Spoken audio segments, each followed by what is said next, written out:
Well, hello everyone, and welcome back to Tyrell Models.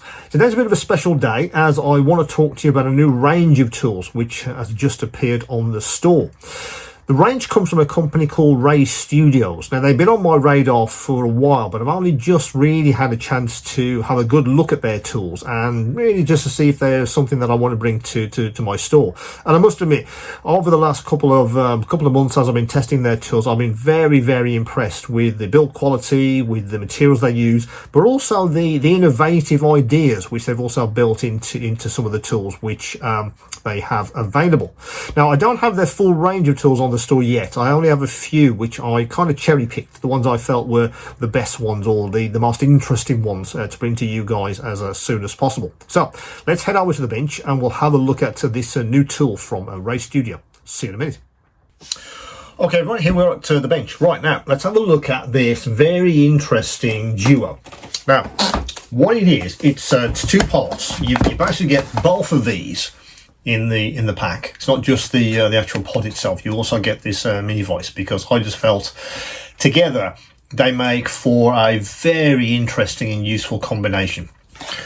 I think, if memory serves, when I was looking around for new tools, I think I came across Ray Studio and I saw this guy first, I believe. I thought, what on earth is that?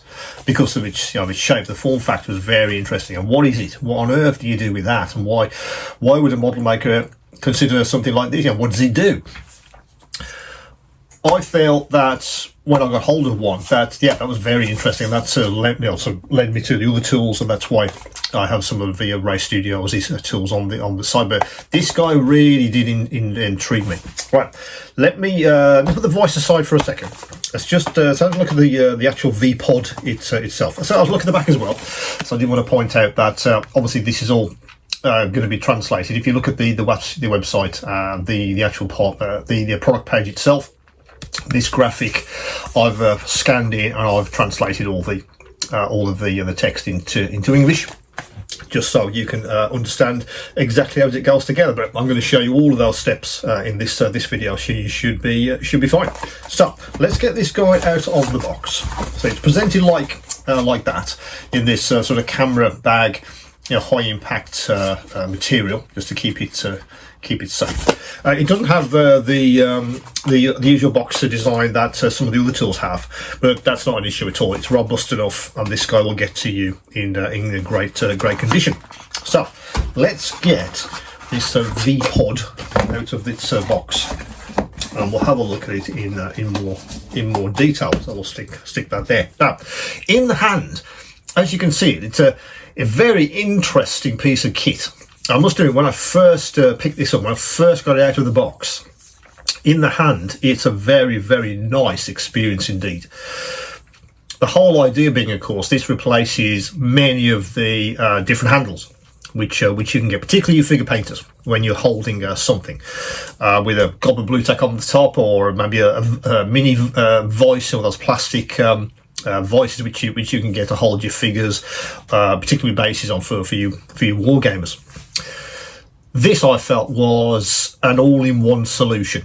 It literally ticks a lot of boxes for me. It's compact, great in the hand, and it's got a few different uses, particularly when you pair it with this guy, which you really have to do. It's not really useful on its own per se. It has to be paired with the mini vise. But the combination together, I felt, was very attractive indeed, and something I think many of you might be very interested in.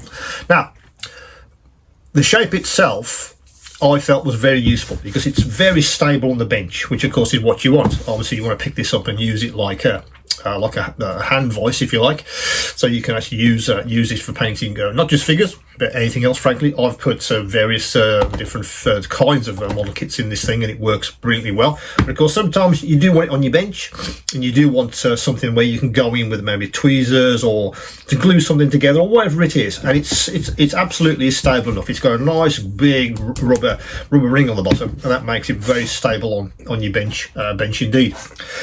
Usually, as I say with these kind of things, sometimes I want a bit of height. I get up my trusty block and it goes on top like that, which I sometimes feel is ideal, because I put the parts I want to maybe stick onto another part around here, and it's hands-free. As I say, that's not going to move around because that's rubber itself, and rubber on rubber, it's nice and secure. That's the sort of setup I tend to use a great deal, particularly when I'm trying to do maybe details on a part, or maybe an engine or something, something like that. But I found this kind of block, and this is a perfect combination. But anyway, back to the VPOD. Now on the top, and if you can see that, there's a little sort of notch there, a little groove, yeah? Because the top here doesn't screw off. You put your fingernail in and you literally just pop it off. It's got a rubber sealing ring around there, and that's what stops this guy from moving around. So when you're finished, it just literally pops back on like that, and you're ready to put this away. But you see, put your fingernail in and literally a bit of force, and it just pops off. Now, what they've also thought about, of course, is okay, that's now sitting on your bench floating around. What would you do there? You're probably going to lose that, or it's going to get damaged, etc. Well, they've thought about that. So when you unscrew the bottom, let me just show you this. You unscrew the bottom, yeah. That's got an interior. It's a rubber interior, yeah. But it serves a couple of purposes. And the first purpose is it's a storage place for your lid. If you get this lined up correctly and give it a bit of a push, there we go. You can see these kind of sort of, I don't know what you call those. They look like brake calipers. This got kind of shape, yeah, on both sides. Push this in, and it stays put, yeah. And that's how you store. That's how you store the lid. And they can go back like that,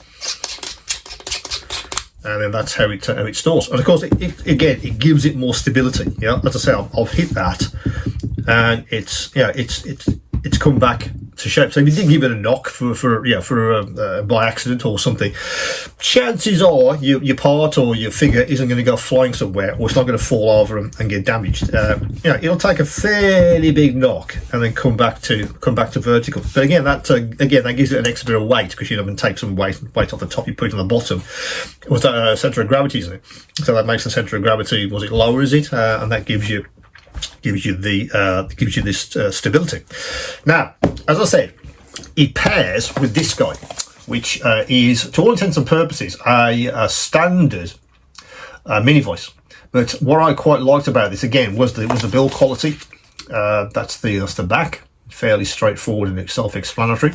But again, because of when I got my hands on this one, and particularly the drill, I thought that the build quality, again, the materials used, absolutely fantastic.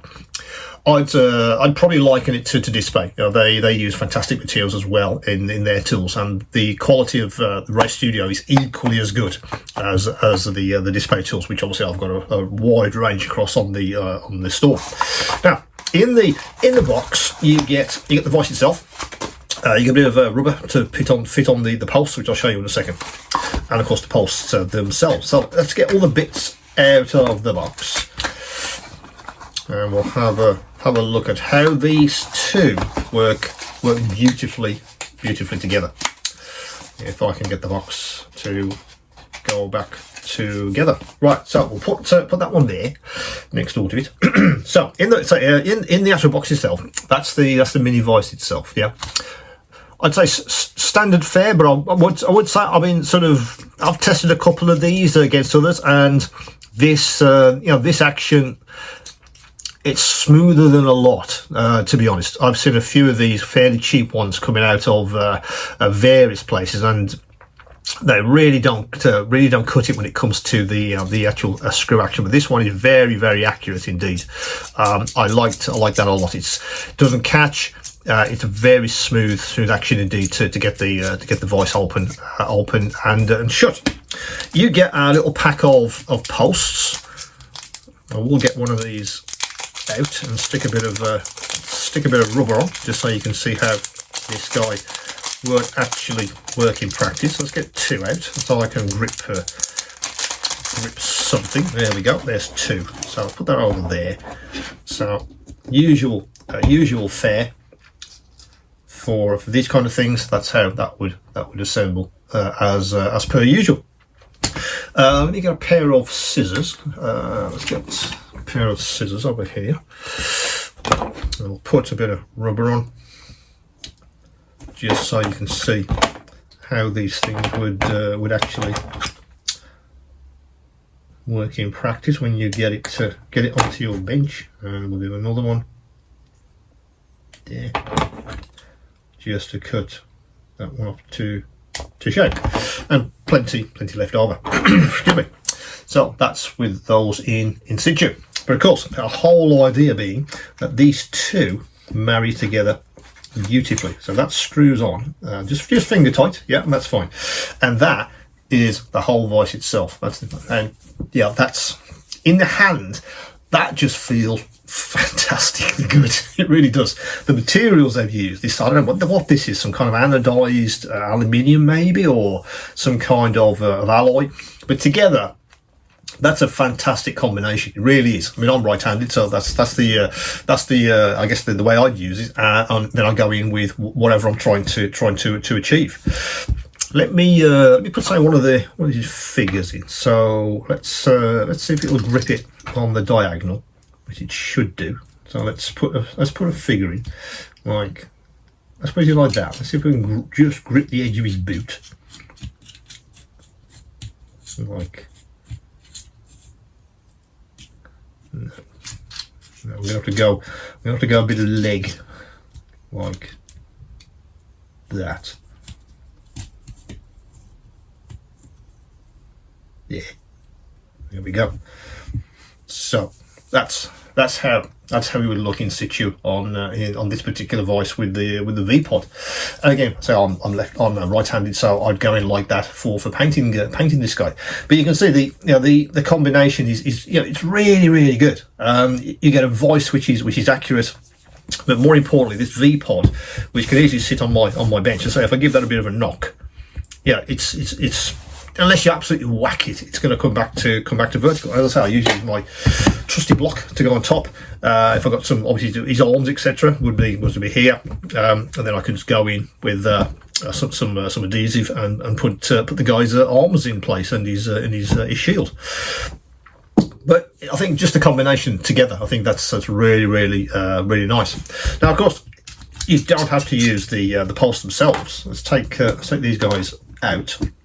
Let me just reach for one of my post-apocalyptic figures, which I've just stuck a bit of paper clip on the bottom, and it also grips that without any problems at all. So that's how I would potentially paint her. Obviously, certainly